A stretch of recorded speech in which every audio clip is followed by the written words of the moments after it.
It was sort of uncomfortable to talk about this as a teenager, talking to people about my periods, and now I'm talking about 11,000 people on the internet about a period, and most specifically mine. That's funny how God works.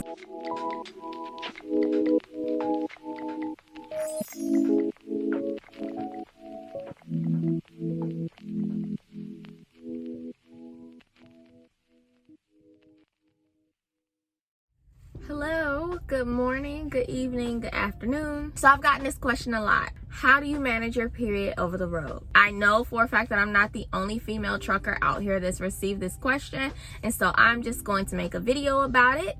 I am not going to apologize to the 70% of men that are watching these videos, because this is a subject that if you love women, if you love women's bodies, then this should not be appalling to you. This should not be something that makes you uncomfortable. It's normal, it's a part of life, and if you can talk about your testicles and what they do, then we can talk about our ovaries and what they do. So let's go ahead, get into this video. So first and foremost, I just want to go ahead and take away the stigma that being over the road means that you have to drastically change your daily practices. You are capable of managing your period pretty much as you would if you were at home. How I'm going to set up this video is, first and foremost, we're going to talk about how my period works, because I believe that a lot of people have different periods.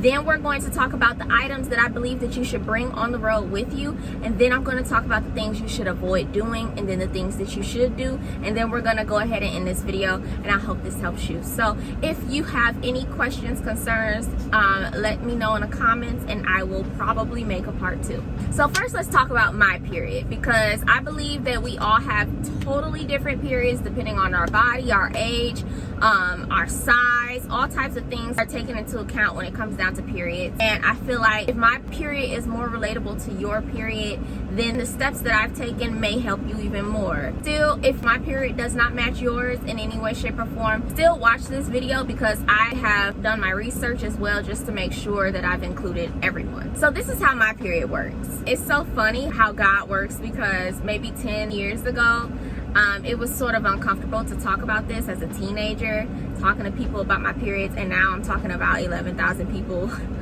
on the internet about a period, and most specifically mine. That's funny how God works. My period lasts from 5 to 7 days, which is the longer period than a lot of women. I've heard of people having as short as 3-day periods, and I'm jealous. I typically have mild cramping throughout the first 2 days. That's the majority of my periods. And then I have the occasional episodic period. I don't even know if that's a true word. I maybe just made it up. I may have a period that ends up like practically trying to knock me off my feet and kill me. This is the type of period where like I have to clear my schedule for the next 4 hours. I'm just going to be very uncomfortable and in a lot of pain, and I'm going to need a bathroom, and I'm just going to need some space. I typically have about 10 periods that are average, normal, and then there are like 2 lingering periods that come about that give me those episodes. And when I say episodes, I mean there's throwing up, there's diarrhea, there's intense cramping, there's shaking, there's like a feverish feeling like I'm just going to pass out. I feel weak. Typically the only way to relieve this is if I fall asleep, because I'm going to still feel those intense feelings of cramping that never really goes away until I have fallen asleep, and somehow when I wake up all the feeling is gone. To dive a little bit deeper into that, because why not, I can tell when this period is about to be this type of period. I can tell when my period is about to be the episodic period. I keep saying that word, I hope it's a word. I can tell when it's about to be one of those periods when I experience a leakage with no like prior warning. So in other words, I did not feel the tenderness or the uncomfortable cramping. I just all of a sudden feel a leakage, and it is my period. And when I see that a period has come without feeling anything, without there being a sign that I'm about to have my period, I know off rip that that means that I'm going to have this type of period. I don't know why that works that way, but it does. And then every other period, the periods that are normal, it starts off with like mild cramping. It may get a little more intense depending on the period, but it never really goes past like a 6 or 7, and it doesn't last ongoingly. It goes like in waves for about 2 days. By the way, if I hadn't said this already, I'm also regular. So that's my period. My bad, y'all. I forgot to tell you that I'm actually waiting on a load to be loaded, so I'm sitting, and they just gave me my door. So now I am going to park and get my door, and then we'll finish talking about periods.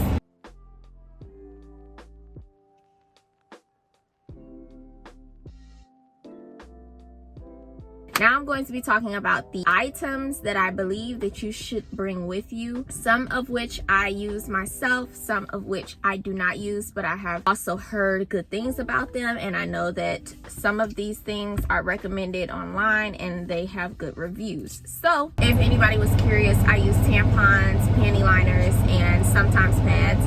Some people say certain things are better for you than others. I'm not going to tell you that a pad is better than a tampon, or a tampon works better than this, and by my experience alone and how my body works, I prefer a tampon. Though I do know the risks, but there are risks in every single item that you choose. I would just recommend that you do your own research and figure out what works best for you. Now let's go into some of the items that I recommend to you. So number one, I would recommend some type of over-the-counter pain relief. There are regulations when it comes down to driving trucks, where if you bring something that would cause drowsiness or something that's prescribed to you but has like side effects that could hinder your performance over the road, I would not bring something like that. I would definitely bring something that is over the counter that your company is okay with, like a Tylenol, for example. Overall, I would just be very responsible with this type of thing, and I would ask your company just to be sure and again do your research. But I would bring a pain pill.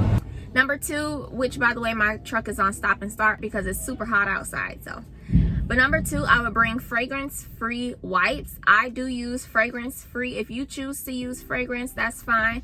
But I like to use fragrance-free because the less chemicals, the better, in my opinion.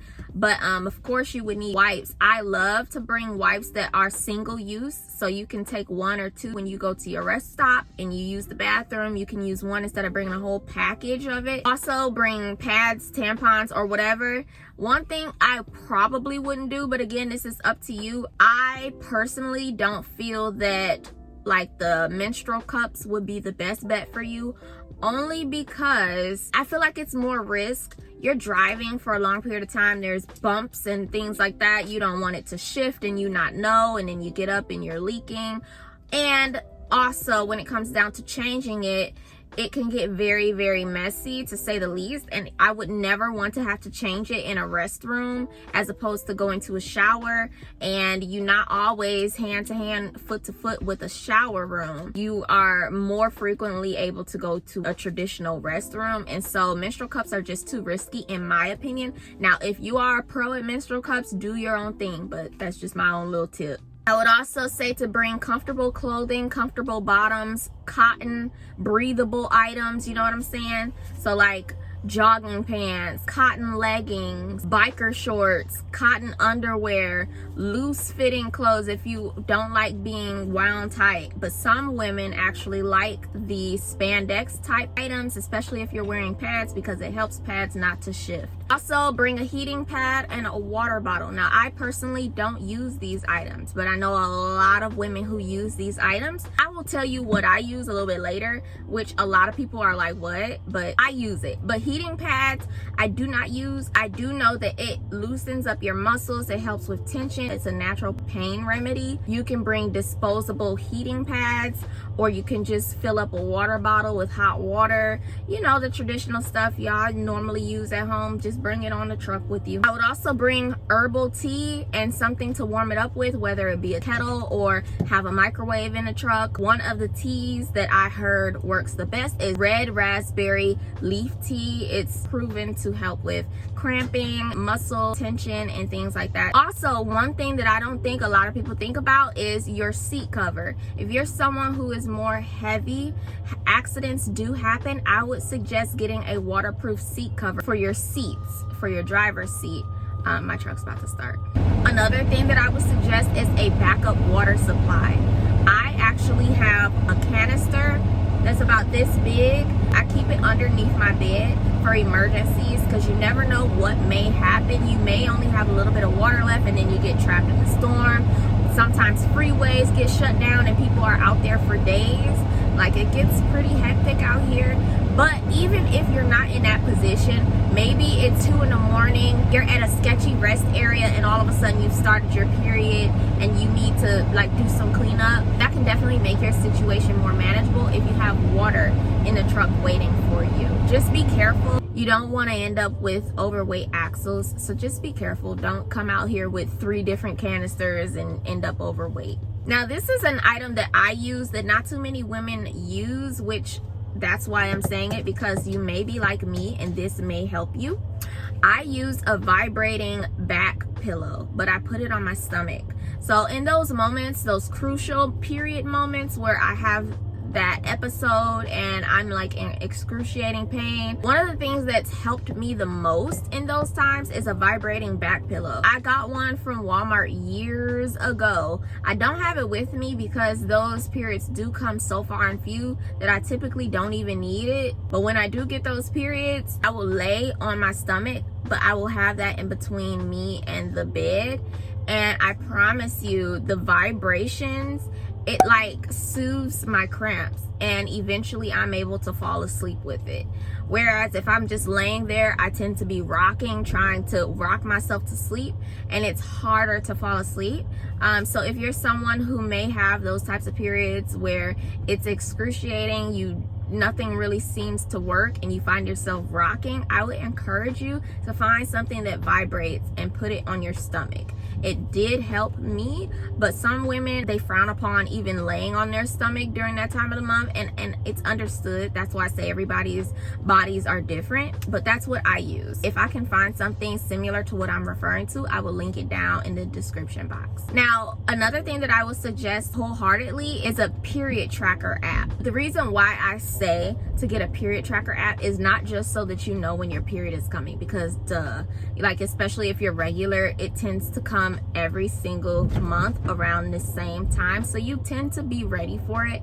But the real reason why I say get a period tracker app, there have been plenty of times where I have all of a sudden started feeling very, very down or upset, or I start crying, or I'm agitated about the smallest things, or I start thinking about a situation from my past and I start feeling so down about it, or just emotional, and I won't know why, and I'll start to feel like maybe something's wrong with me. Like, it can spiral if I'm not paying attention, and what I tend to end up finding out later is that I was just PMSing. And when you out here on a truck and you're secluded from everyone and you don't necessarily have people to talk to unless you call someone, being in a position where you don't know what's wrong with you and you are sad all of a sudden can make you feel depressed. It can make you question things that you wouldn't normally question, and you don't want to be in that mindset out here on the road. This is something that any other time throughout the month you are enjoying. If you all of a sudden start feeling sad, you can sometimes make wrong decisions, like, you know what, maybe I don't want a truck no more. It's like stupid things. Like, I've never gotten to that specific point, but I know that period tracker apps, they show you on the app when you start PMSing. And if you know when you are PMSing or when you start to feel mood swings, if you just check your app and you recognize, oh yeah, this is the week that I'm supposed to be PMSing, you can come to a position in your mind where it's like, okay, I'm not going to take what I'm feeling for granted, but I am going to take account over the fact that I am PMSing, so I'm not going to make big decisions. All of a sudden, I'm going to give myself grace. I'm going to relax. I'm going to give myself time to think and process my feelings. It's just the knowledge that, okay, I'm PMSing. You need to know these things when you're out here, because you're in a different headspace out here. You don't have time to be mood swinging and not know why.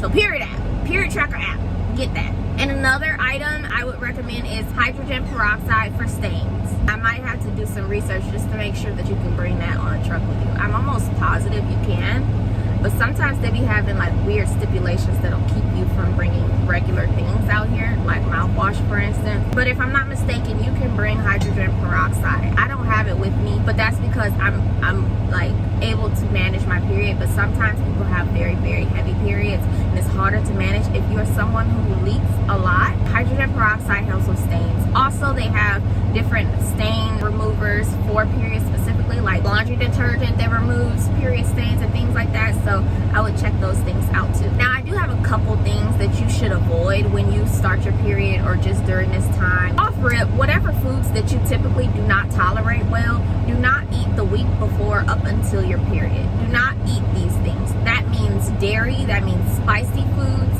that means sugar, a lot of sugar, a lot of salt, red 40 items, so items that have that red dye in it. These types of items tend to increase the symptoms of your period. And I'm also preaching to myself because I have intense cravings the week before my period, so much so that I can tend to gain like 2 pounds before my period starts. So I'm speaking to myself. And also avoid dehydration. Of course, you're supposed to drink water all the time, especially during this time. Avoid dehydration because you can clot more, and of course your cramps are worse when you're clotting. So definitely prevent that by drinking a lot of water, especially when you recognize that you are PMSing. Start intaking more water. Make sure that you have a regimen. Make sure that you are clocking how much water you are taking, because sometimes it could be as simple as you can't recall the last time you drank water, or you're not paying attention. Now here's some things that you should implement into your routine. Off rip, you should exercise. I know everybody says this. Exercise because it increases your endorphins, because endorphins block your pain receptors, and exercise in itself reduces bloat, which means that you'll have a lighter feeling, period. Number 2, definitely take it easy during this time. Understand that it doesn't really matter what anybody's telling you over the Qualcomm or the PeopleNet or whatever. Do what you feel is best for you. If you are in pain, don't be pushing yourself. This is not the time to push yourself. Take breaks if you need to. Take walks if you need to. Rest more if you need to. And if you need to let them know, let them know. And they shouldn't say anything to you. If you aren't feeling well, just let them know you aren't feeling well. That's fine. You're not feeling well. You are the boss, not them. So if you don't feel well, do what you need to do. Take multivitamins. A lot of times during our periods, we can have low iron. We can have low energy. It doesn't even have to be said, but multivitamins is essential when it comes to these types of things, especially because you're losing a lot of blood, and your blood has nutrients in it, which essentially means you're losing nutrients. So you want to be able to replenish those things that are being lost. So take your multivitamins. And then last but not least, keep your truck clean. If you've ever played the Sims game and you know how like those people are walking around, and if the room is dirty and you walk into a dirty room, your mood goes down. It's like the same thing in real life, which is what it's depicted from. When you are in a dirty space, you start to feel uncomfortable. It brings your mood down. You don't feel your best. So make sure during this time that you are giving yourself time enough to clean up after yourself. Make sure that your truck is smelling good. Get you some comfortable blankets, some comfortable pillows. Get a body pillow if you want to, so that it can help with your mood, because you are going to have moments where you're going to feel agitated about small things, and you don't also want to be agitated about your truck. I'm saying this like you don't see like some of the mess that's behind me, but whatever. My overall tip for you is just to give yourself time and grace. Be patient with yourself. Recognize that you are an extraordinary woman doing extraordinary things, not because you're a trucker, but just because you're doing you. You're facing your battles. You're handling things that people would either not recommend you do, or things that you technically didn't foresee yourself doing before. You're doing these things, whatever they may look like to you.